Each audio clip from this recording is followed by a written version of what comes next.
ચલો good morning friends.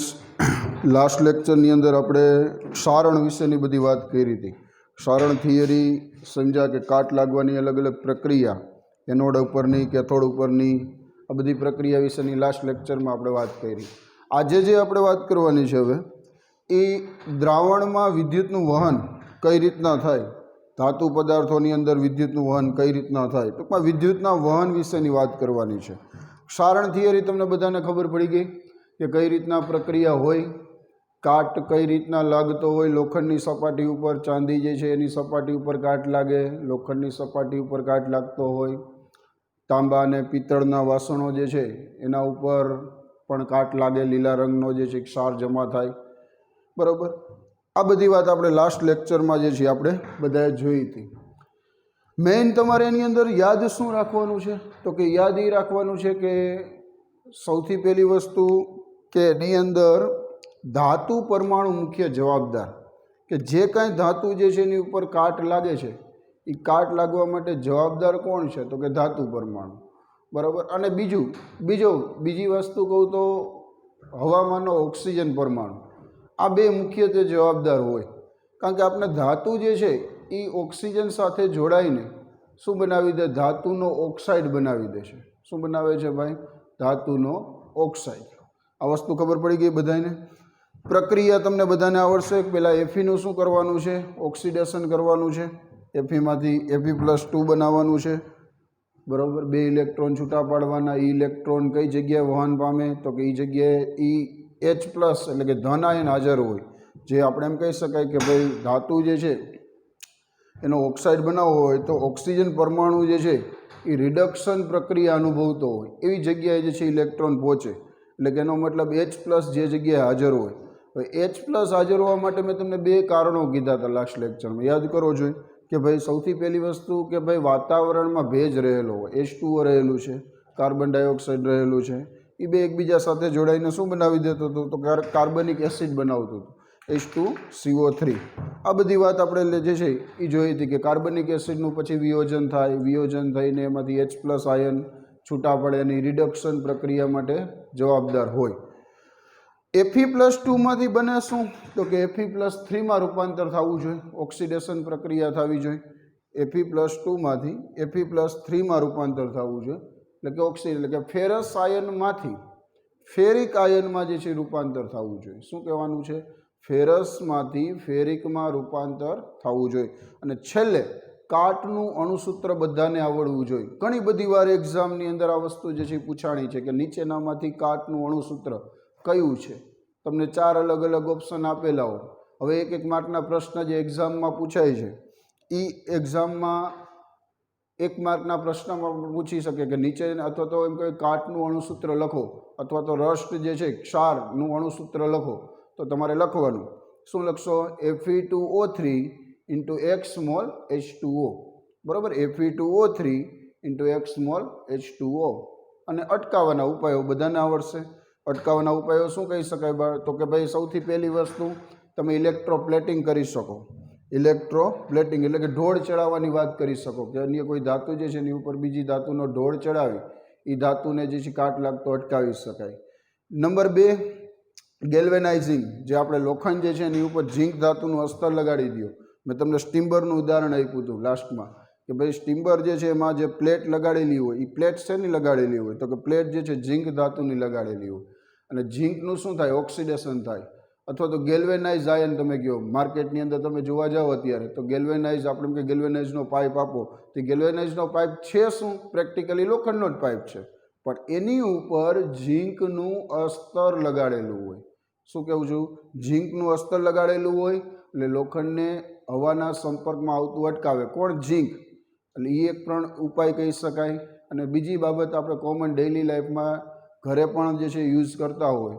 શું કહું છું? રંગ કરવાની વાત છે, વીણ લગાડી દો, વેક્સ લગાડી દો, અમુક રાસાયણિક પદાર્થો ઉમેરી દો. આ બધી વાત જે છે આપણે લાસ્ટ લેક્ચરમાં જોઈ છે.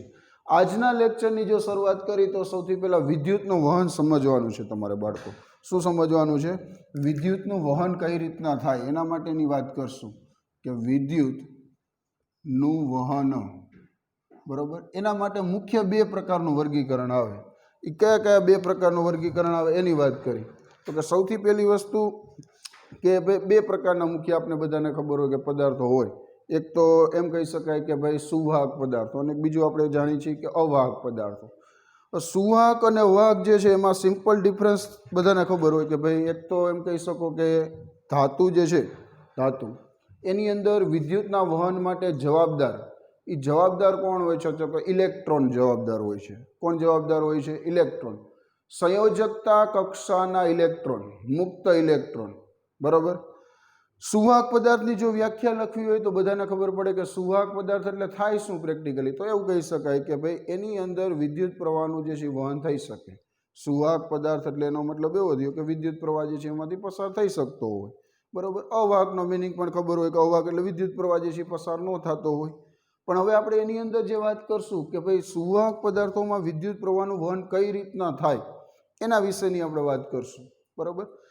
બીજી બાબત આપણે એમ કહી શકીએ કે ભાઈ એક તો ધાતુ માટેની વાત કરી શકો તમે અને બીજું એક પ્રવાહી માટેની વાત કરી શકો. પ્રવાહી એટલે ખબર પડે કે વિદ્યુત વિભાજ્ય દ્રાવણમાં વિદ્યુતનું વહન કઈ રીતના થાય. પ્રવાહી જ્યારે પદાર્થ હોય તો એના માટે ખાસ યાદ રાખજો. શું કહું છું? એના માટે જવાબદાર જે છે એ કોણ છે? તો કે આયનો જવાબદાર છે. એ આયનોનું પ્રમાણ જો વધારે હોય તો એનો મતલબ એવો થાય કે વિદ્યુત પ્રવાહનું વહન જે છે એ થઈ શકે. સૌથી પહેલી વસ્તુ હું તમને એમ કહીશ કે ભાઈ બે પ્રકારના પદાર્થો જે છે એ તમે કહી શકો. એક તો એમ કહી શકો કે સુવાહક પદાર્થ, સુવાહક, અને બીજું આપણે એમ કહી શકાય અવાહક પદાર્થ. સુવાહકનો મતલબ જેમાંથી વિદ્યુત પ્રવાહ પસાર થઈ શકે. આમાંથી એમ કહેવાનું કે જેમાં વિદ્યુત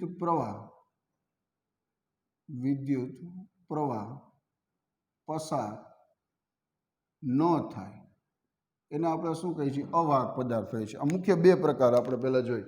હવે આની અંદર વિદ્યુતના વહન માટે બે રીતે તમે સમજાવી શકો. એક તો આપણે એવું કહી શકીએ કે ઘન પદાર્થની અંદર વાત કરો અને પ્રવાહી પદાર્થની અંદર. ઘન એટલે શું અને પ્રવાહી એટલે પ્રવાહીમાં વિદ્યુત વિભાજ્ય દ્રાવણ માટે સમજાવવાનું છે. દ્રાવણ માટે. અને ઘન પદાર્થ એટલે ધાતુઓ માટે વિદ્યુત પ્રવાહનું વહન કઈ રીતના થાય એની આપણે વાત કરશું કે પ્રવાહીમાં વિદ્યુત વિભાજ્ય દ્રાવણ અને ધાતુ માટે જે છે ઘન પદાર્થ. હવે બે માટે મેં તમને વાત કરી કે બે માટે જવાબદાર કોણ છે? ધાતુ માટે તો કે ભાઈ એની સંયોજકતા કક્ષામાં આવેલા ઇલેક્ટ્રોન. આના માટે જવાબદાર છે આયનો. આના માટે જવાબદાર કોણ છે? તો કે ભાઈ આયનો જવાબદાર. અને આના માટે એમ લખાય સંયોજકતા કક્ષાના ઇલેક્ટ્રોન, અથવા તેનું બીજું નામ તમે કહી શકો મુક્ત ઇલેક્ટ્રોન. આ જવાબદાર હોય. બરાબર. આના માટે આયનો જવાબદાર હોય. આ બે વસ્તુ ખાસ કરીને યાદ રાખજો, આયનો અને મુક્ત ઇલેક્ટ્રોન. ચાલો, આટલી વસ્તુ બધાને ખબર પડી ગઈ. ધાતુ માટે કોણ જવાબદાર છે? તો કે ધાતુ માટે જવાબદાર છે સંયોજકતા કક્ષાના મુક્ત ઇલેક્ટ્રોન, જેનું બીજું નામ તમે પણ સ્થાનાંતરિત ઇલેક્ટ્રોન આપી શકો. સ્થાનાંતરિત ઇલેક્ટ્રોન જે છે એ પણ કહી શકો. બરાબર. અને દ્રાવણ જ્યારે આવે, પ્રવાહીની વાત આવે તો પ્રવાહી જે છે એના માટે જવાબદાર છે આયનો. ચાલો, આટલી વસ્તુ ખબર પડે. એટલે હવે આપણે જે વાત કરશું આયનોની વિશેની વાત કરશું. પહેલાં વિદ્યુત વિભાજ્ય દ્રાવણ માટે વિદ્યુતનું વહન કઈ રીતના થાય એના વિશેની વાત કરી. તો કે આયનો જે છે એના ઉપરથી એના પહેલાં તો અલગ અલગ ભૌતિક રાશિ, તમારે 4 અલગ અલગ ભૌતિક રાશિ જે છે વ્યાખ્યાયિત કરવાની છે. અવરોધ. હવે જો અવરોધ જે છે એ આયનોનો અવરોધ આપણે એટલી ખબર પડે કે જેમ અવરોધનું મૂલ્ય વધારે હોય એમ એનો મતલબ શું થાય? તો કે વિદ્યુત પ્રવાહનું વહન ઓછું થાય. જેમ અવરોધ ઓછો હોય આયનોનો એમ વિદ્યુત પ્રવાહનું વહન કેવું થશે? વધારે થશે. પહેલાં તો એટલી ખબર પડે કે અવરોધ જે છે આયનોનો અવરોધ, એક પોઈન્ટ આપણે એવો લખશું અહીંયા કે આયનોનો અવરોધ જેમ વધારે હોય એમ એનો મતલબ શું થાય? વિદ્યુત પ્રવાહ આઈ જે છે એ કેવો પસાર થશે? ઓછો પસાર થશે. અને જેમ આયનોનો અવરોધ કેવો હોય? ઓછો હોય. એમ આઈ જે છે એ કેવો પસાર થશે? વધારે પસાર થશે. ચાલો, આ વસ્તુ તમને ખબર પડી જાય. કે ભાઈ કઈ રીતના જે છે વ્યાખ્યાયિત કરવામાં. અવરોધ એટલે શું? હવે પહેલાં એના વિશેની વાત કરશું કે અવરોધ કઈ રીતના વ્યાખ્યાયિત કરવામાં આવે. આયનો જે છે એનો અવરોધ વિશેની આપણે વાત કરવાની છે. આયનો માટે અવરોધને વ્યાખ્યાયિત કઈ રીતના કહે. પહેલાં તો એટલી તમને બધાને ખબર પડી ગઈ કે ભાઈ જેમ અવરોધનું મૂલ્ય વધારે હોય એમ એનો મતલબ શું થશે તો કે વિદ્યુત પ્રવાહનું મૂલ્ય જે છે ઓછું મળશે. બરાબર. જેમ અવરોધનું મૂલ્ય જે છે એ ઓછું હશે વિદ્યુત પ્રવાહ જે છે કેવો પસાર થશે તો કે વધારે પસાર થશે. હવે આપણે આની અંદર વાત એ કરશું. પહેલાં તો જો પ્રેક્ટિકલી અવરોધ જે છે એ તમારે ફિઝિક્સની અંદર પણ જે છે થોડી ઘણી વસ્તુ અવરોધ વિશેની માહિતી તમે ભણી ગયા કે જેની અંદર તમને એક પ્રકારનો રેજિસ્ટર જે છે કે જેમાં કાર્બન કલર કોડની મદદથી કેટલો અવરોધ જે છે એનું મૂલ્ય તમે નક્કી કરતા હોય. એવી જ વસ્તુ આપણે આયનો વિશેની વાત કરવાની છે. અવરોધને વ્યાખ્યાયિત કઈ રીતના કરી શકાય તો કે અવરોધ માટે આપણે એવું કહી શકીએ કે કોઈ પણ વાહકતા લ્યો એનો અવરોધ જે છે એ શું કહેવાય તો કે વાહકતાની લંબાઈના શું કહેવાનું સમપ્રમાણમાં હોય. અને એમ કહેવાય કે એનું આડછેદનું ક્ષેત્રફળ લ્યો તારનું. બરાબર. એના શું કહેવાય તો કે એના વ્યસ્ત પ્રમાણમાં હોય. તો હવે આપણે પહેલાં તો અવરોધને વ્યાખ્યાયિત કરવો હોય તો કેવી રીતના લખશું? એના માટે સંજ્ઞા શું છે તો કે આર છે. શું મેં કીધું તો કે વાહક તાર જે છે એની લંબાઈના સમપ્રમાણમાં એટલે આર સમચલનમાં શું લખાય એલ અને આડછેદના ક્ષેત્રફળના શું કહેવાનું તો કે વ્યસ્ત પ્રમાણમાં હોય. આવી રીતના આપણે તમે ભણી ગયા છો કે ભાઈ અવરોધ માટે કે ભાઈ વાહક તારની લંબાઈ એટલે એલ માટે આપણે શું કહેવાનું તો કે એલ ઇઝ ઇક્વલ ટુ વાહક તારની લંબાઈ અને એ એટલે શું કહું છું તો કે આડછેદનું ક્ષેત્રફળ. ચાલો હવે આના માટે આપણે વ્યાખ્યાયિત કરીએ તો આર જે છે એના માટેની વ્યાખ્યા લખવી હોય તો કેવી રીતના લખાય તો કે અવરોધ એ હંમેશા માટે વાહક તારની લંબાઈ ના શું કહેવાનું આપણે તો કે સમપ્રમાણમાં કહેવાય. અને આડછેદનું ક્ષેત્રફળ એટલે કે આડછેદનું ક્ષેત્રફળ એટલે કે એના વ્યસ્ત પ્રમાણમાં હોય છે. ચાલો આટલી વસ્તુ પહેલાં ખબર પડી ગઈ. હવે તમે સમચલનની આના ઉપરથી નિશાની કાઢી નાખો એટલે તમે અચળાંક મૂકો છો. આર બરાબર આપણે શું સૂત્ર લખીએ છીએ એલ રો ડિવાઇડેડ બાય એ. આવી રીતના સૂત્ર લખી છે ને તમે ભણી ગયા છો કે ભાઈ આર ઇઝ ઇક્વલ ટુ શું લખાય એલ રો બાય એ. એકમ વિશેની વાત કરી દો તમે. એકમ કઈ રીતના તો કે અવરોધ શેમાં માપવામાં આવે તો કે ભાઈ ઓહમ જે છે આના માટેનો એકમ શું લખશો ઓહમ લખી શકાય. બરાબર. બીજી એક ભૌતિક રાશિ આપણે આની અંદર સમજવાની છે અવરોધકતા. શું કહેવાનું છે? અવરોધકતાનો મતલબ શું થાય તો કે અવરોધકતા એટલે એવું બોલી શકાય કે રોને આપણે સૂત્રનો કરતા બનાવી દો તો રો ઇઝ ઇક્વલ ટુ સૂત્ર શું લખાય તો કે rho is equal to R A divided by શું લખશો એ લખશો. રો ઇઝ ઇક્વલ ટુ આપણે સૂત્રનો કરતામાં રોને બનાવો તો R A divided by L લખાય. બરાબર. તો રોને આપણે અવરોધકતા કહી છે. અવરોધકતા એટલે છે શું તો કે એક પ્રકારનો વિશિષ્ટ અવરોધ જ કહેવાય. એ વિશિષ્ટ અવરોધ જે છે એને કઈ રીતના વ્યાખ્યાયિત કરી શકાય તો કે વિશિષ્ટ અવરોધને જો વ્યાખ્યાયિત કરવો હોય તો આમ લખી શકાય ને કે એલ તમે એકમ લઈ લ્યો. માની લો એલ જે છે લંબાઈ તમે માની લો એકમ લઈ લ્યો 1 સેન્ટીમીટર લઈ લ્યો. આડછેદનું ક્ષેત્રફળ એ માની લ્યો કે ભાઈ એકમ લઈ લ્યો એટલે કે 1 સેન્ટીમીટર સ્ક્વેર લઈ લ્યો. કારણ કે આપણને ખબર પડે ક્ષેત્રફળ જે છે હંમેશા માટે શું આવે તો કે લંબાઈ ગુણ્યા પહોળાઈ આવે. એટલે આપણે એમ કહેવાનું A is equal to 1 centimetre square લઈ લો. ત્યારે જે અવરોધ મળે એ અવરોધને શું કહેશું આપણે તો કે એને જે છે એ શું કહેવાય તો કે અવરોધકતા કહેવાય.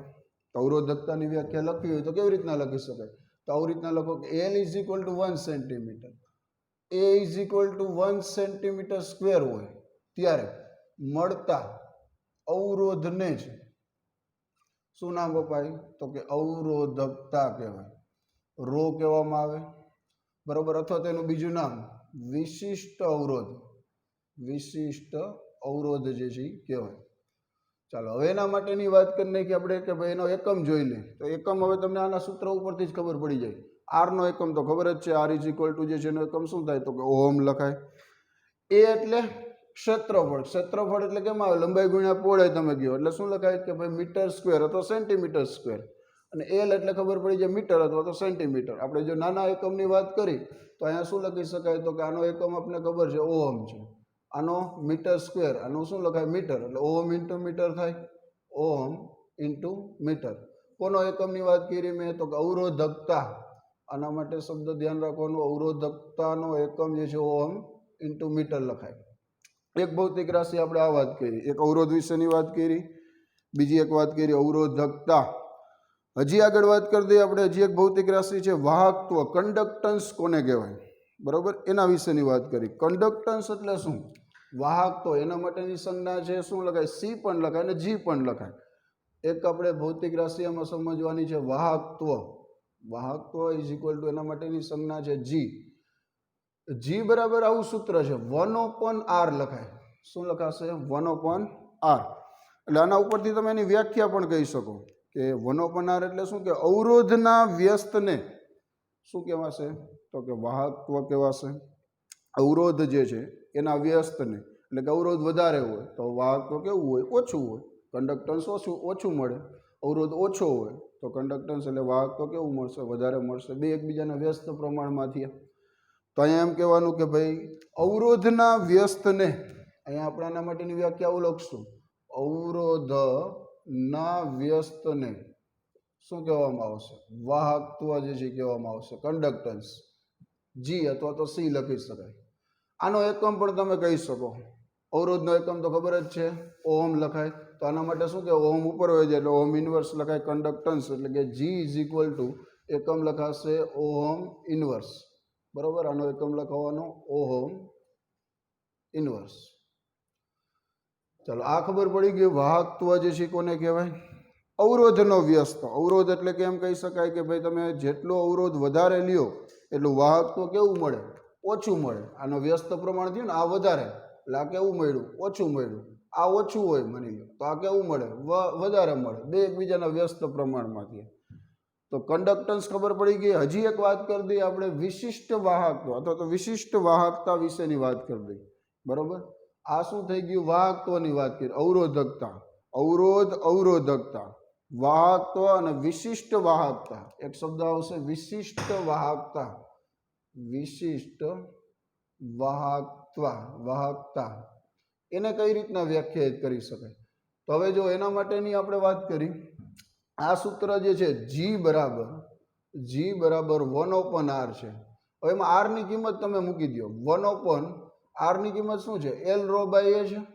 તો એ કિંમત મેં મૂકી L ρ બાય a. એને ઉપર જવા દો. એને ઉપર જવા દો એટલે આવું સૂત્ર થાય a ડિવાઇડેડ બાય L ρ લખાય. હવે આની અંદર તમે જોઈ શકો કે ભાઈ 1/ρ છે, 1/ρ એટલે કે અવરોધકતાનો વ્યસ્ત. એને આપણે શું કહેશું? એને આપણે k વડે દર્શાવતા. તો આમાં k મૂકી દો. 1/, અહીંયા 1 છે, 1/ρ એટલે કે આટલો ભાગ, અને આપણે k મૂકી દઈએ તો આવું સૂત્ર બને ને. G બરાબર k a divided by L લખાય. આવું સૂત્ર બનશે. હવે k એટલે વિશિષ્ટ વાહકતા છે. k માટે જે છે સંજ્ઞા શું છે? વિશિષ્ટ વાહકતા. બરાબર, તો k ને સૂત્રનો કરતા બનાવી દો. હાલો, k બરાબર સૂત્ર શું લખાય? G L ડિવાઇડેડ બાય શું લખાશે? તો કે a લખાશે. આ થઈ ગયું વિશિષ્ટ વાહકતા માટેનું સૂત્ર. વિશિષ્ટ વાહકતા જે છે એના માટેનું સૂત્ર k બરાબર G L divided by a લખાશે. આના એકમની વાત કરી દઈએ આપણે. તો આનો એકમ ખબર છે. આનો એકમ શું લખાય? Metre square. આનો એકમ ખબર છે મીટર, અને જી નો એકમ એ ખબર છે ઓહમ ઇન્વર્સ છે. તો મીટર સ્ક્વેર કેન્સલ થઈ જાય એટલે વધે શું? તો કે મીટર વધે, પણ મીટર ઉપર હોય જાય એટલે મીટર ઇન્વર્સ કહેવાય. ઓહમ ઇન્વર્સ અને મીટર ઇન્વર્સ. આનો એકમ લખાશે ઓહમ ઇન્વર્સ, મીટર ઇન્વર્સ. બરોબર, આ ખબર પડી ગઈ ઓહમ ઇન્વર્સ અને મીટર ઇન્વર્સ. હવે તમે જો આની અંદર વિશિષ્ટ વાહકતાની વ્યાખ્યા લખવી હોય મારે, વિશિષ્ટ વાહકતા કોને કહેવાય? એને તમે કપ્પા વડે પણ દર્શાવી શકાય. k વડે, k is equal two kappa. Kappa વડે પણ જે છે વિશિષ્ટ વાહકતાને દર્શાવવામાં આવે. એની વ્યાખ્યા કેમ લખી શકાય? એના સૂત્ર ઉપરથી જ લખવાની છે. એના સૂત્ર ઉપરથી જ લખવાની છે. કેવી રીતના? તો કે ભાઈ L ઇઝ ઇક્વલ ટુ એકમ લઈ લ્યો, a is equal to 1 centimetre square લઈ લ્યો. તો શું થશે? ત્યારે જેમ વાહકતો મળે એ વાહકતોને જ શું કહેવામાં? વિશિષ્ટ વાહકતા જે છે કહેવાય. એની વ્યાખ્યા તમારે લખવી હોય તો આવું લખી શકાય ને આના ઉપરથી કે ભાઈ L is equal to 1 centimetre લઈ લ્યો. બરોબર, a is equal to 1 centimetre square હોય ત્યારે મળતા વાહકત્વને જ શું નામ અપાય? વિશિષ્ટ વાહકતા. વિશિષ્ટ વાહકતા જે છે કહે છે. ચલો આ વસ્તુ સૂત્ર ઉપરથી ખબર પડી ગઈ. આપણે 4 ભૌતિક રાશિ અત્યારે સમજાઈ. 4 ભૌતિક રાશિ ખાસ કરીને બધાના સૂત્ર, નામ અને એનો એકમ, આટલી વસ્તુ જે છે ખાસ તમારે ધ્યાન રાખવાની છે. 4 અલગ અલગ ભૌતિક રાશિ છે. કઈ કઈ છે ફરીથી એકવાર પહેલા બોલી જો. અવરોધક સમજ્યા, અવરોધકતા સમજ્યા, વાહકત્વ કોને કહેવાય અને વિશિષ્ટ વાહકત્વ કોને કહેવાય. આ 4 અલગ અલગ ભૌતિક રાશિની આપણે વાત કરી. બરાબર. 4 એકમ. સૌથી પહેલો શબ્દ છે અવરોધ. બરાબર. બીજો શબ્દ હતો અવરોધકતા. અવરોધકતા રો, આના માટે આર લખાય, આના માટે રો લખાય. પછી એક સમજ્યા આપણે વાહકત્વ, કન્ડક્ટન્સ. બરાબર. એના માટે સંજ્ઞા છે જી. અને હજી લાસ્ટમાં આપણે જે અત્યારે વાત કરી વિશિષ્ટ વાહકતા, એના માટે સંજ્ઞા છે કે. બરાબર. આ બધા માટેની 4 અલગ અલગ ભૌતિક રાશિ છે. એ બધાના એકમ વિશેની આપણે વાત કરી દઈએ. એકમ કઈ રીતના લખાય? સૂત્ર ઉપરથી જ એકમ મળે બધાના. દરેકના સૂત્ર ઉપરથી એકમ મળી જાય. અવરોધ આર છે તો એનું સૂત્ર છે R is equal to L rho by A. તો એના ઉપરથી એનો એકમ તમે નક્કી કરી શકો. અવરોધ શેમાં માપવામાં આવે? તો કે અવરોધ જે છે ઓહમ. ઓહમ જે છે એનો એકમ લખી શકાય. બરાબર. કિલો ઓહમ હોઈ શકે, મેગા ઓહમ હોઈ શકે. ટૂંકમાં આર જે છે એનો એકમ લખાશે ઓહમ. બરાબર. એ સૂત્ર ઉપરથી તમને ખબર પડી જશે ઓહમ. પછી અવરોધકતા રો. રોનું સૂત્ર કેવી રીતના છે તમે બોર્ડમાં જોઈ શકો. રો ઇઝ ઇક્વલ ટુ સૂત્ર છે R A divided by L છે. R A divided by L. તો એનો એકમ શું થાય? એલ એટલે મીટર, આનો મીટર સ્ક્વેર. તો મીટર સ્ક્વેરમાંથી 1 મીટર કેન્સલ થાય. આરનો એકમ ખબર જ છે ઓહમ. તો આનો લખાશે ઓહમ ઇન્ટુ મીટર. અહીંયા લખાશે ઓહમ ઇન્ટુ મીટર. વાહકત્વ. વાહકત્વની વ્યાખ્યા શું હતી?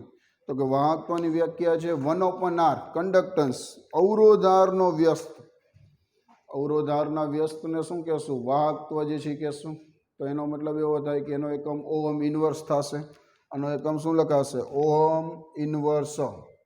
અહીંયા લખવાનું ઓહમ ઇન્વર્સ. અને વિશિષ્ટ વાહકતાનો એકમ આપણે હમણાં જ જોયો ઓહમ ઇન્વર્સ મીટર ઇન્વર્સ. ચાલો આ બધી વસ્તુ તમને ખબર પડી ગઈ કે આવી રીતના જે છે વ્યાખ્યાયિત કરવામાં આવે 4 અલગ અલગ ભૌતિક રાશિ. એ બધાના એકમો. આ શું છે? તો કે એકમો. સૂત્ર બધાના ખબર હોવી જોઈએ. સૂત્ર જે છે 4 તમને ખબર પડી જાય. સૂત્ર ઉપરથી જ એકમ નક્કી થાય.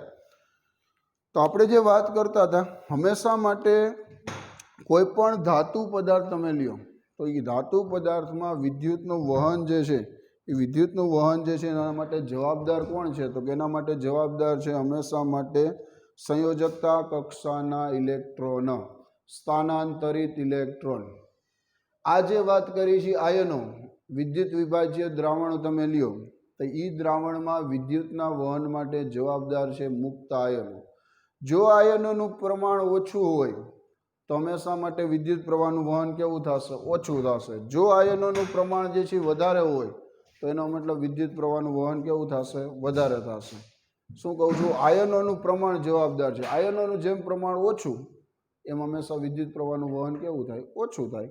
જેમ આયનોનું પ્રમાણ વધારે હોય એમ હંમેશા માટે વિદ્યુત પ્રવાહનું વહન કેવું થશે? વધારે થશે. આ વસ્તુ તમને ખબર પડી ગઈ. આયનો તો ખબર પડી, પણ આયનોનો અવરોધ, એના ઉપરથી પણ તમે વિદ્યુત પ્રવાહ જે છે એનું મૂલ્ય નક્કી કરી શકો. જેમ આયનોનો અવરોધ ઓછો હોય, શું કહું છું? જેમ આયનોનો અવરોધ ઓછો હોય એમ વિદ્યુત પ્રવાહનું વહન કેવું થશે? વધારે થશે. જેમ આયનોનો અવરોધ વધારે હોય એમ વિદ્યુત પ્રવાહનું વહન કેવું થશે? ઓછું થશે. તો આપણે વિદ્યુતનું વહન જે સમજી છે એમાં 4 અલગ અલગ ભૌતિક રાશિ સમજ્યા કે 4 માટેના સૂત્ર, 4 માટેના એકમો, કોણ જવાબદાર હોય, ઘન માટે કોણ જવાબદાર હોય, દ્રાવણો માટે કોણ જવાબદાર હોય. બરાબર. આટલી વસ્તુ આપને ખબર પડી ગઈ. હવે આપણે એનું વર્ગીકરણ લેવાનું છે. શું સમજવાનું છે? કે ભાઈ વર્ગીકરણ, વિદ્યુતને આધારે પદાર્થોનું વર્ગીકરણ 3 પ્રકારે થાય. વિદ્યુતના વહનને આધારે, અહીં લખવાનું, વિદ્યુતના વહનને આધારે પદાર્થોનું વર્ગીકરણ 3 મુખ્ય પ્રકાર આવે. એ તમને બધાને ખબર છે. સુવાહક પદાર્થ આવે, કંડક્ટર બોલાય, સુવાહકો. બરાબર, કંડક્ટર. નંબર 2, બીજા નંબર અવાહક આવે. અવાહકને ઇંગ્લિશમાં કહેવાય ઇન્સ્યુલેટર પદાર્થો, એટલે કે અવાહક પદાર્થો. હજી એક આવે ત્રીજા નંબરે અર્ધવાહક, સેમિકન્ડક્ટર, અર્ધવાહકો. એને બોલાય સેમિકન્ડક્ટર. અને હજી એક આવે છે, આપણે હમણાં વાત કરશું એના વિશે, પણ મુખ્ય તમને અલગ રેફરન્સ બુકમાં ટેક્સ્ટ બુકમાં 3 વિષયની માહિતી આપેલી. હજી એક આના પછી આવે સેમિકન્ડક્ટર, પછી સુપર કંડક્ટર આવે. શું કહેવાય એને? સુપર, અતિ સુવાહક કહેવાય એને. પણ આપણે 3 વિષયની માહિતી અત્યારે લેશું. સુવાહક પદાર્થો કંડક્ટર્સ, બરાબર, અવાહક પદાર્થો ઇન્સ્યુલેટર, અને અર્ધવાહક પદાર્થો એટલે કે સેમિકન્ડક્ટર. ચાલો, સુવાહક પદાર્થો માટેની વ્યાખ્યા વાત કરવી. સુવાહક એટલે બધાને ખબર પડી જાય હવે કે ભાઈ સુવાહક એટલે શું? તો કે ભાઈ એમાં એમ કહેવાનું કે ભાઈ જેમાં વિદ્યુત પ્રવાહનું વહન થઈ શકતું હોય, વિદ્યુત પ્રવાહ જે છે સહેલાઈથી પસાર થતો હોય, વધારે પ્રમાણમાં પસાર થતો હોય, પણ એને એમ કહી શકાય કે એની વાહકતાનું મૂલ્ય ખૂબ જ વધારે હોય. એને આપણે શું કહી શકાય? સુવાહક પદાર્થો. ધાતુઓ કોઈ પણ તમે લ્યો તો ધાતુમાંથી શું થાય? સરળ પ્રમાણ, વધારે પ્રમાણમાં વિદ્યુત પ્રવાહનું વહન થઈ શકે. અવાહક પદાર્થો એટલે ભાઈ શું કહેવાય? તો કે અવાહકનો મતલબ બધાને આવડી જાય કે ભાઈ જેમાંથી વિદ્યુત પ્રવાહનું વહન ન થતું હોય, બરાબર, કે જેમાંથી વાહકતાનું મૂલ્ય જેની કેવી હોય? ખૂબ જ ઓછી હોય, અત્યંત પ્રમાણમાં ઓછી હોય, એને શું કહેવાય? અવાહક પદાર્થો કહેવાય. અને હજી એક આવે અર્ધવાહક પદાર્થો. અર્ધવાહક પદાર્થો એટલે શું કીધું આપણે? તો કે ભાઈ બેની વચ્ચે કે જેની વાહકતાનું મૂલ્ય સુવાહક જે પદાર્થો છે એના કરતાં ઓછું હોય, અને અવાહક પદાર્થો કરતાં એની વાહકતાનું મૂલ્ય કેવું હોય? વધારે હોય. એને શું કહેવાય? અર્ધવાહક પદાર્થો કહેવાય. બરાબર. પણ હવે આપણે જે વાત સમજવાની છે, આપણે આ નથી સમજવાનું કે ભાઈ કોને કહેવાય. આપણે એ સમજવાનું છે કે ભાઈ શું કામ એની અંદર એની વાહકતા વધારે છે. આપણે એમ કહીએ કે ભાઈ ધાતુમાંથી વિદ્યુત પ્રવાહ પસાર થાય, પણ શું કામ? બરાબર. આપણે એમ કહીએ કે ભાઈ પોલિમર પદાર્થ છે, પ્લાસ્ટિક જે છે, બરાબર, કાચ જે છે, સિરામિક્સ જે છે, એમાંથી વિદ્યુત પ્રવાહ નથી પસાર થતો, પણ શું કામ? એના માટેનું રીઝન સમજવાનું છે. વ્યાખ્યા તો બધાને આવડી જ જાય કે ભાઈ આમાં વિદ્યુત પ્રવાહનું વહન થાય, આમાં ન થાય, આમાં ઓછા પ્રમાણમાં થાય, એમ નહીં. શું કામ થાય છે એની પાછળનું રીઝન, શું કામ નથી થતું? કાચ જે છે એમાંથી વિદ્યુત પ્રવાહ નથી પસાર થતો, શું કામ અવાહક છે? કાચ જે છે, પોલિમર પદાર્થ પ્લાસ્ટિક લ્યો તો શું કામ અવાહક છે? એના માટેનું રીઝન જે છે એ સમજવાનું છે. પહેલાં તો આપણે જો સિમ્પલ બધાની વ્યાખ્યા લખી નાખીએ, જે તમને ટેક્સ્ટ બુકમાં આપેલી હોય કે શું કહું છું? અવાહક પદાર્થ અને સુવાહક એટલે કે ભાઈ જેની વાહકતાનું મૂલ્ય કેવું હોય? ખૂબ જ વધારે હોય, બરાબર, જેમાંથી વિદ્યુત પ્રવાહ પસાર થઈ શકે, એને આપણે શું કહેશું? તો કે એને સુવાહક પદાર્થ કહેવાય. અવાહક એટલે જેની વાહકતાનું મૂલ્ય કેવું હોય? અત્યંત ઓછું હોય, પસાર ન થાય, પસાર ન થઈ શકે, એને આપણે શું કહેશું? તો કે એને અવાહક પદાર્થ કહેશું. અને અર્ધવાહક, અર્ધવાહક એટલે શું કીધું? જેની વાહકતા, બેની વચ્ચે જેની વાહકતા સુવાહક કરતા કેવી લેવાની? ઓછી, અને અવાહક પદાર્થ કરતા કેવી હોય? વધારે હોય. બંનેની વચ્ચેનું મૂલ્ય ધરાવે આવા પદાર્થને શું કહેશું? અર્ધવાહક કહેશું. ચાલો, આ બધી વસ્તુ આપણને ખબર પડી ગઈ કે આવી રીતના હોય. પણ હવે એના માટેની આપણે વાત કરશું, શું કામ એમાંથી પસાર થાય છે, શું કામ વિદ્યુત પ્રવાહ પસાર નથી થતો. બધાના ઉદાહરણ આવડવા જોઈએ. ઉદાહરણ શું લખાય? સુવાહકનું ઉદાહરણ લખવું હોય તો ધાતુ, બરાબર, મિશ્ર ધાતુ, આ બધાને શું કહેવાય? સુવાહક કહેવાય. અવાહક એટલે કાચ, સિરામિક્સ, બરાબર, રેતી જે છે, પ્લાસ્ટિક કોઈ પણ લખી શકો. અર્ધવાહક એટલે સિલિકોન, જર્મેનિયમ, ગેલિયમ, બરાબર, આ બધાને શું કહેશું? અર્ધવાહક પદાર્થ કહેશું. હવે આપણે વાત કરશું કે ભાઈ એની અંદર આ જો સમજવું હોય કે ભાઈ વિદ્યુત પ્રવાહ શું કામ સુવાહકમાંથી પસાર થઈ શકે, બરાબર, શું કામ અવાહકમાંથી પસાર નથી થતો, એ સમજવા માટે એક થિયરી આવે કેમિસ્ટ્રીમાં. એ થિયરીનું નામ છે વેલેન્સ બોન્ડ થિયરી. એને બોલાય VBT બોલાય. શું બોલાય? VBT એટલે કે વેલેન્સ બોન્ડ થિયરી. એના ઉપરથી તમને ખબર પડે કે ભાઈ શું કામ વિદ્યુત પ્રવાહ પસાર થાય છે. કે ધાતુમાંથી તમે એમ કહો કે ભાઈ કોપર છે, અથવા તો ઝીંક છે, અથવા તો Fe છે, એમાંથી વિદ્યુત પ્રવાહ પસાર થઈ જાય, તો શું કામ થાય? તો એના માટેની VBT એક થિયરી આવે. નામ લખું છું અત્યારે. VBT એટલે વેલેન્સ બોન્ડ થિયરી બોલાય. Valence bond theory. બરાબર, આ સમજવું પડે. હવે એમાં કઈ રીતના હોય એની અંદર વાત કરું. જો સુવાહકની આપણે વાત કરી તો સુવાહક પદાર્થમાં શું હોય તો કે પહેલાં તો બે ગેપ આવે, બે અલગ અલગ પટની ખબર હોવી જોઈએ. જો સુવાહકની આકૃતિ આવી રીતના હોય, આ એક તમે લ્યો કે ભાઈ વેલેન્સ બેન્ડ અને કન્ડક્શન બેન્ડ, બે અલગ અલગ બેન્ડની વાત કરી. આ છે સંયોજકતા એટલે કે વેલેન્સ બેન્ડ બોલાય, વેલેન્સ બેન્ડ. અને આને બોલાય કન્ડક્શન બેન્ડ, કન્ડક્શન બેન્ડ. કોઈ પણ ધાતુ હોય ને એના જે ઇલેક્ટ્રોન હોય ને હંમેશા માટે ક્યાં હોય તો કે ઇલેક્ટ્રોન હંમેશા માટે વેલેન્સ બેન્ડમાં આવેલા હોય. ક્યાં હોય? વેલેન્સ બેન્ડમાં. એ વેલેન્સ બેન્ડમાંથી એટલે કે સંયોજકતા પટમાંથી ઇલેક્ટ્રોન ગતિ કરીને કન્ડક્શન બેન્ડમાં જાય. બરાબર, કન્ડક્શન બેન્ડની અંદર વેલેન્સ બેન્ડમાંથી ગતિ કરીને ક્યાં જાય? ઇલેક્ટ્રોન કન્ડક્શન બેન્ડમાં જાય. તો એમાંથી ઇલેક્ટ્રોનનો ફ્લો થાય, અને ઇલેક્ટ્રોનનો ફ્લો થાય એટલે એનો મતલબ એવો થાય કે એમાંથી વિદ્યુત પ્રવાહ પસાર થઈ શકે. સુવાહકમાં કેવી રીતના થાય તો કે વેલેન્સ બેન્ડ અને કન્ડક્શન બેન્ડ જે છે ને એ બે એકબીજાની ઉપર આવી રીતના ઓવરલેપ થઈ ગયા હોય. કેવી રીતના ઓવરલેપ એટલે અહીંયા ઇલેક્ટ્રોન જે છે ને માની લો વેલેન્સ બેન્ડના, એને કન્ડક્શન બેન્ડમાં જવા માટે કાંઈ ઉર્જાની જરૂર જ ન પડે. એ સહેલાઈથી આમાંથી આમાં ઇલેક્ટ્રોન જે છે ગતિ કરીને વયા જાય. કેમાંથી કેમાં જાય? વેલેન્સ બેન્ડમાંથી કન્ડક્શન બેન્ડમાં જે છે વયા જાય. એટલે કે ભાઈ સંયોજકતા પટમાંથી, વેલેન્સ એટલે કે સંયોજકતા પટમાંથી કન્ડક્શન બેન્ડ, કન્ડક્શન એટલે કે વિદ્યુત જે છે, વિદ્યુતનો પટ જે છે, વિદ્યુતકીય પટ, એમાં જે છે ગતિ કરીને વયા જાય. બે વચ્ચેનો જે ગેપ હોય એનર્જીનો, વેલેન્સ બેન્ડ અને કન્ડક્શન બેન્ડ, એ બે વચ્ચેનો ગેપ સુવાહકમાં હોય જ નહીં. હોય જ નહીં એટલે શું થાય તો કે સરળતાથી ઇલેક્ટ્રોનનો ફ્લો થાય. અને ઇલેક્ટ્રોનનો ફ્લો થાય એટલે એનો મતલબ શું થાય? એમાંથી વિદ્યુત પ્રવાહનું વહન થશે. અવાહકમાં કેવું હોય એની વાત કરી.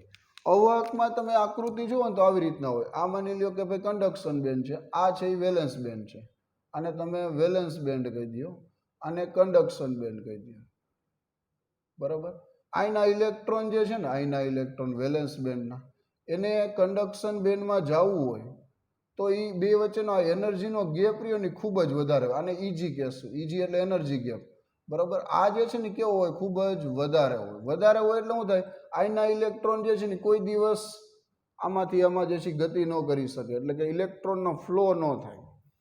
ઇલેક્ટ્રોન જે છે એનો ફ્લો ન થાય ને, એનો ફ્લો ન થાય એટલે આપને ખબર પડે કે ભાઈ ઇલેક્ટ્રોનનો ફ્લો ન થયો એટલે વિદ્યુત પ્રવાહનું વહન નહીં થાય. અને વિદ્યુત પ્રવાહનું વહન નહીં થાય એટલે એ વિદ્યુતની દ્રષ્ટિએ કેવા થશે? અવાહક થશે. આ વસ્તુ ખબર પડી ગઈ. સુવાહકમાં બે વચ્ચેનો ગેપ હોય જ નહીં, બે એકબીજાની વચ્ચે ઓવરલેપ થઈ ગયા હોય, કન્ડક્શન બેન્ડ અને વેલેન્સ બેન્ડ. એટલે એ ઇલેક્ટ્રોન જે છે ઇઝીલી શેમાંથી શેમાં? વેલેન્સ બેન્ડમાંથી કન્ડક્શન બેન્ડમાં વયા છે.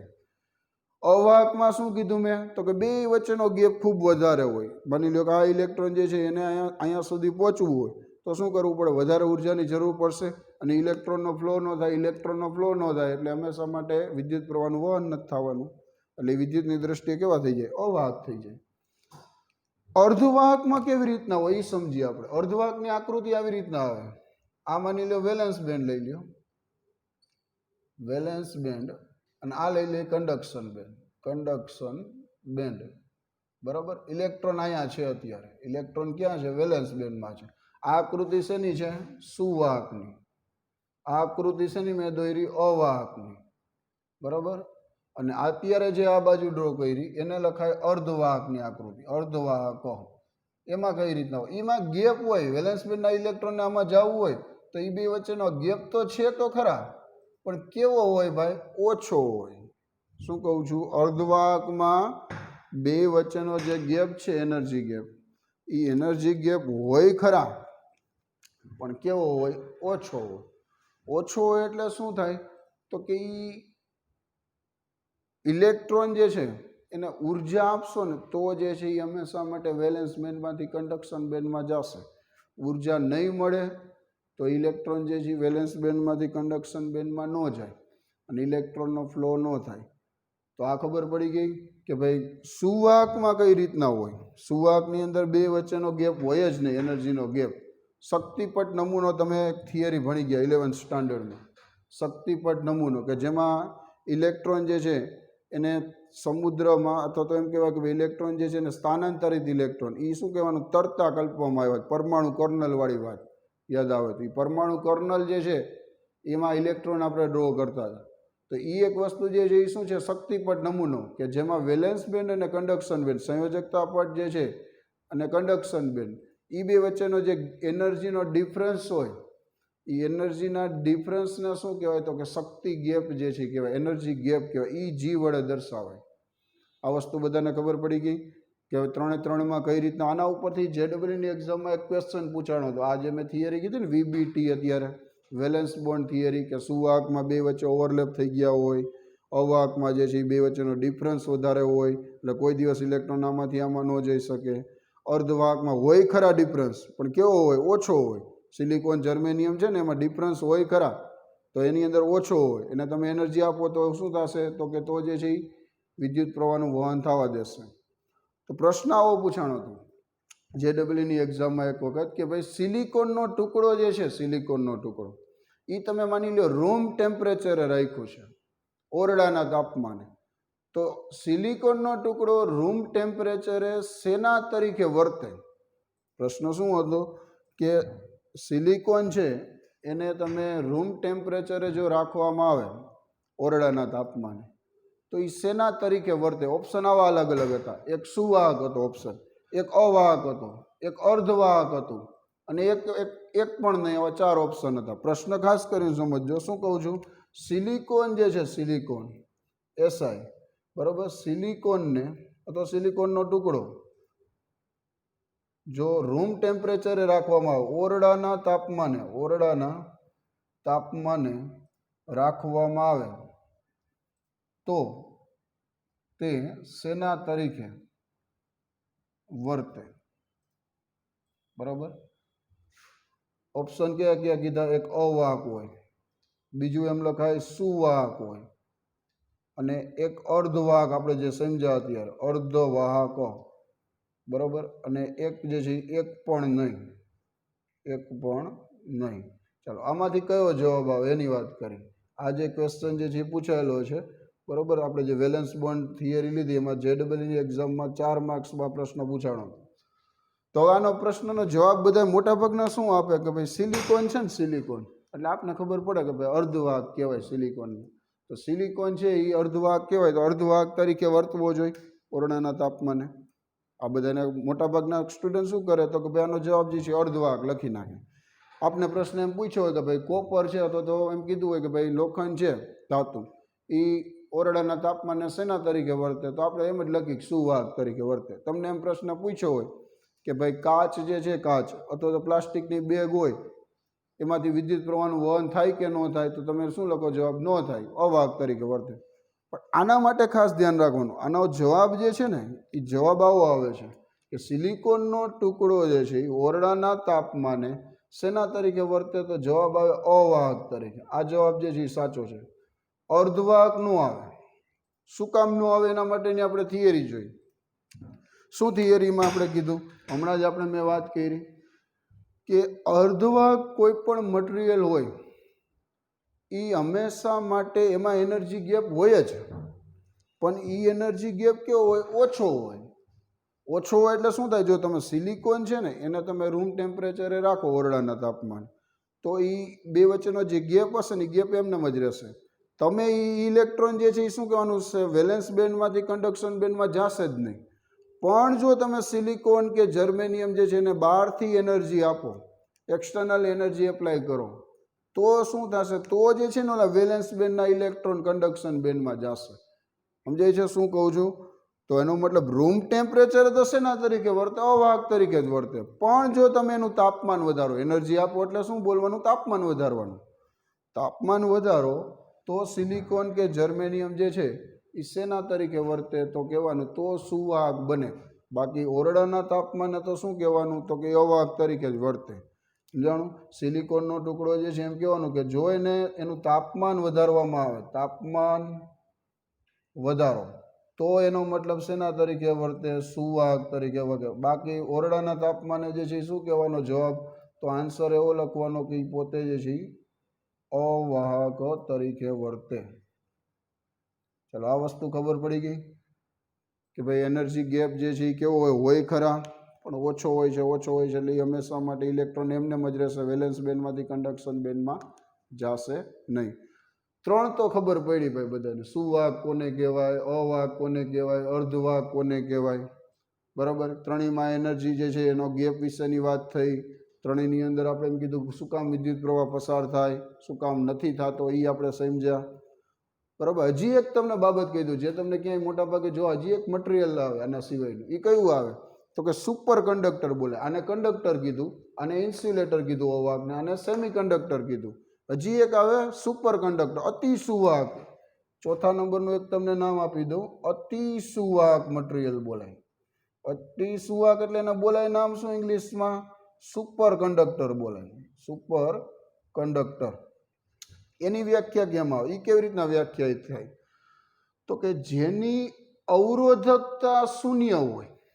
શું કહું છું? જેની અવરોધકતા શૂન્ય હોય અને વાહકતા મેક્સિમમ હોય એને શું બોલાય? સુપર કંડક્ટર બોલાય. જેની અવરોધકતા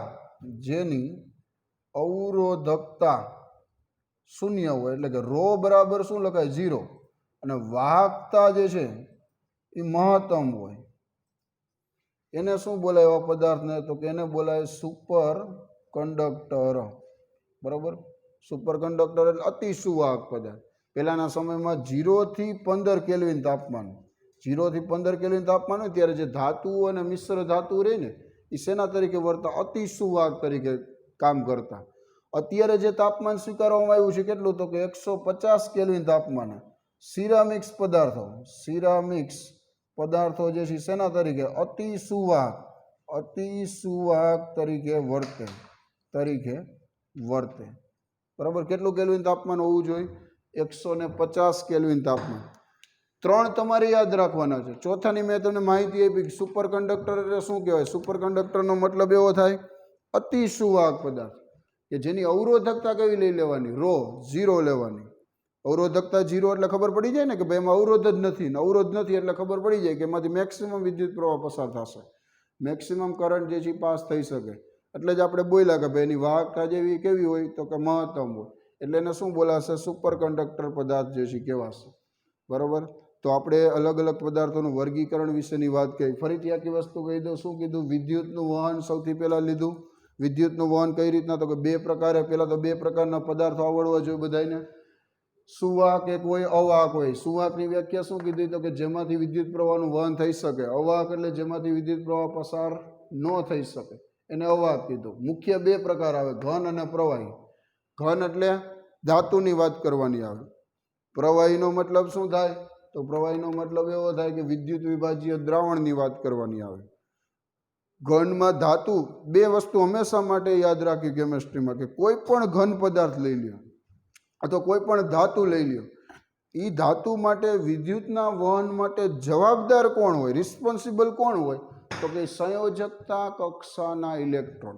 કોણ જવાબદાર હોય? સંયોજકતા કક્ષાના ઇલેક્ટ્રોન, એટલે કે એનો મતલબ સ્થાનાંતરિત ઇલેક્ટ્રોન.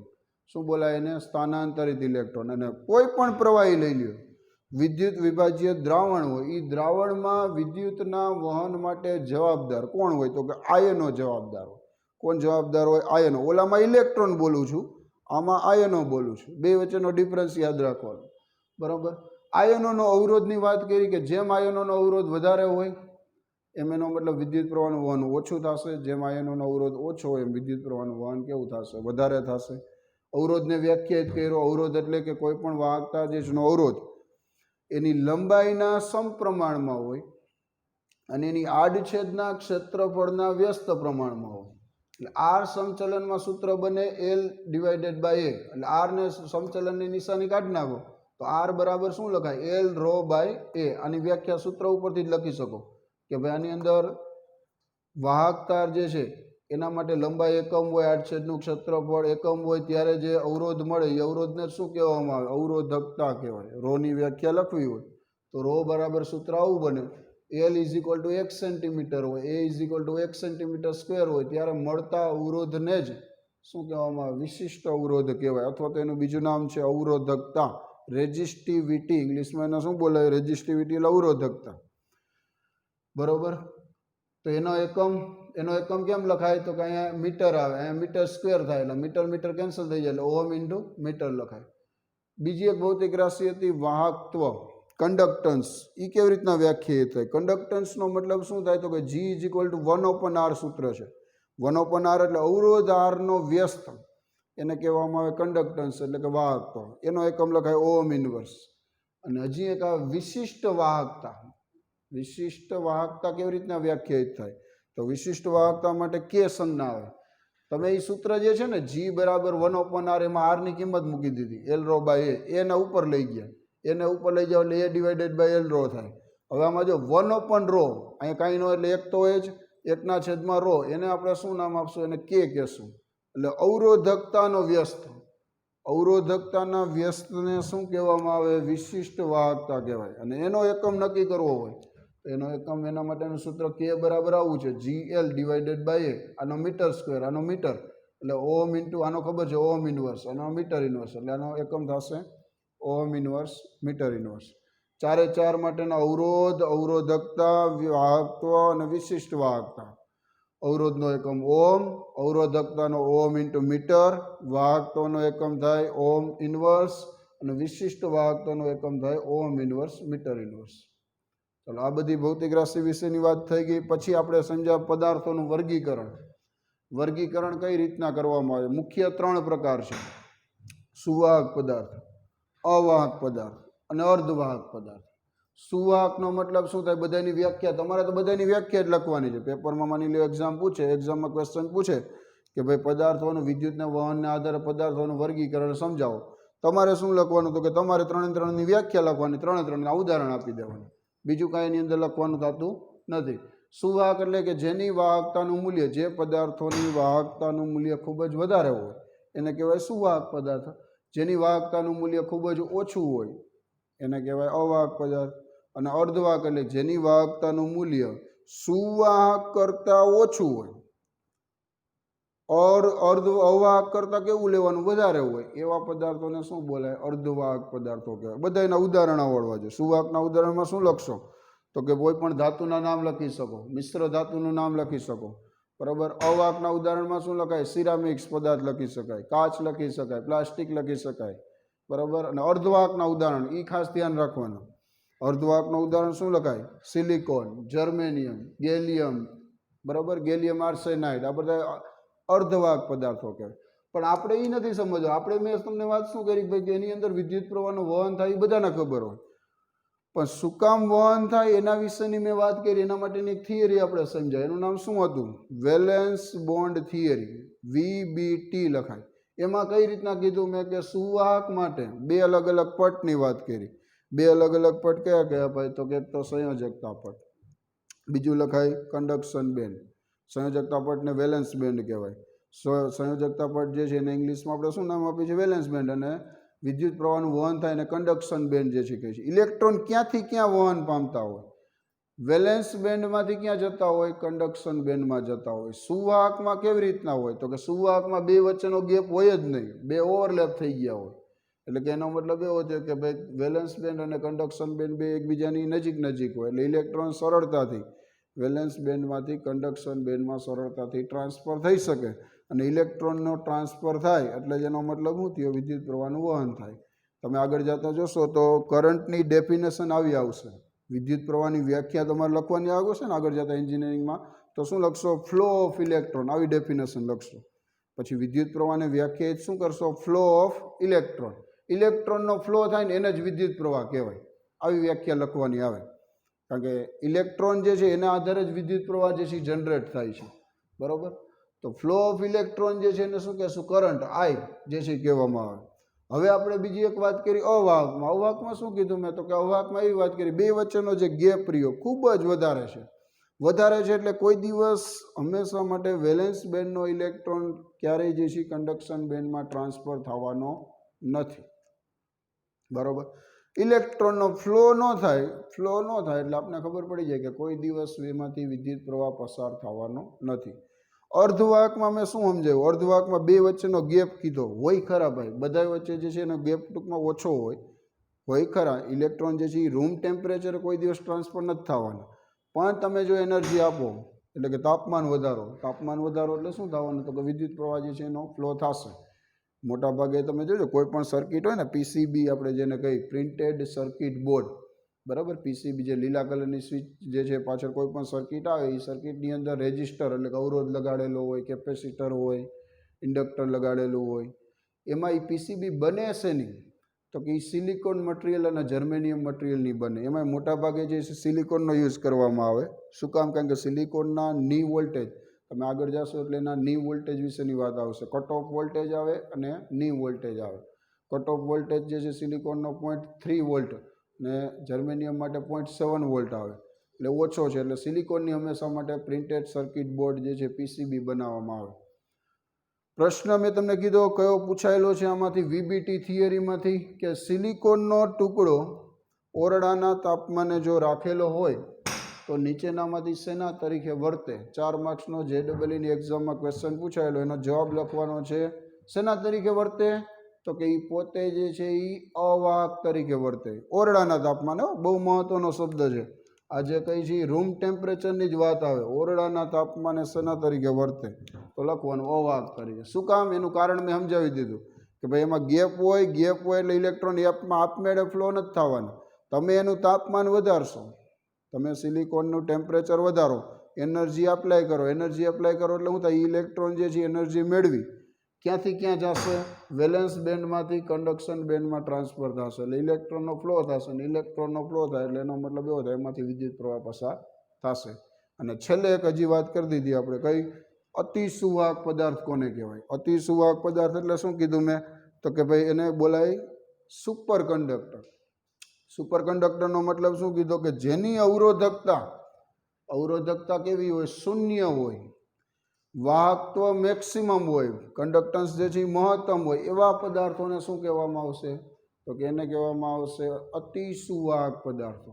સુપર કંડક્ટર કહેવાય. પહેલાંના સમયમાં 0 થી 15 કેલ્વિન તાપમાન, ત્યારે ધાતુઓ અને મિશ્ર ધાતુઓ અતિસુવાહક તરીકે વર્તતા. અત્યારે જે તાપમાન રાખવામાં આવે કેટલું? 150 કેલ્વિન તાપમાને ધાતુઓ અને મિશ્ર ધાતુ અથવા સિરામિક્સ પદાર્થો અતિસુવાહક તરીકે વર્તે છે. તો આ બધી વસ્તુ વિદ્યુતનું વહન તમને જે છે એ ખાસ કરીને સમજાવવું જોઈએ કે કઈ રીતના વિદ્યુતનું વહન થાય, બરાબર. હવે જે આપણે વાત કરશું નેક્સ્ટ, એ શું વાત કરશું? તો કે એના ઉપરથી તમે દ્રાવણો જે છે, દ્રાવણો એમાં વિદ્યુતનું વહન થાય તો એના માટેની ભૌતિક રાશિ એક વ્યાખ્યાયિત કરવાની આવશે નેક્સ્ટ લેક્ચરમાં. કઈ? તો કે તુલ્ય વાહકતા કોને કહેવાય અને મોલર વાહકતા કઈ રીતના વ્યાખ્યાયિત થાય. બે ભૌતિક રાશિ છે અને એમાં તમે સાંદ્રતામાં જો ફેરફાર કરો ને તો એ બે ભૌતિક રાશિમાં કઈ રીતના ફેરફાર થાય એની આપણે વાત કરશું નેક્સ્ટ લેક્ચરમાં. શું કહું છું? તુલ્ય વાહકતા અને મોલર વાહકતા, એ બેને વ્યાખ્યાયિત કરવાની, અને દ્રાવણની સાંદ્રતામાં ચેન્જ કરો તો એ બે ભૌતિક રાશિમાં કઈ રીતના ફેરફાર થાય એના વિશેની આપણે નેક્સ્ટ લેક્ચરમાં જે છે વાત કરશું, બરાબર. અત્યારે વિદ્યુતનું વહન ખાસ કરીને સમજાવી જવું જોઈએ કે વિદ્યુતનું વહન કઈ રીતના થાય, એનું વર્ગીકરણ કઈ રીતના આવે, એના માટેના કન્સેપ્ટ જે છે, થિયરી, વીબીટી ખબર હોવી જોઈએ, શક્તિપટ નમૂનો ખબર હોવી જોઈએ, બરાબર. તો હવે આપણે જે વાત કરવાની છે એ કોલરન્સનો નિયમ એક ચેપ્ટરમાં બાકી રહે, એના વિશેની અને તુલ્ય વાહકતાની મોલર વાહકતાની નેક્સ્ટ લેક્ચરમાં જે છે વાત કરશું. ઓકે, હાલો, બાય બાય, ગુડ.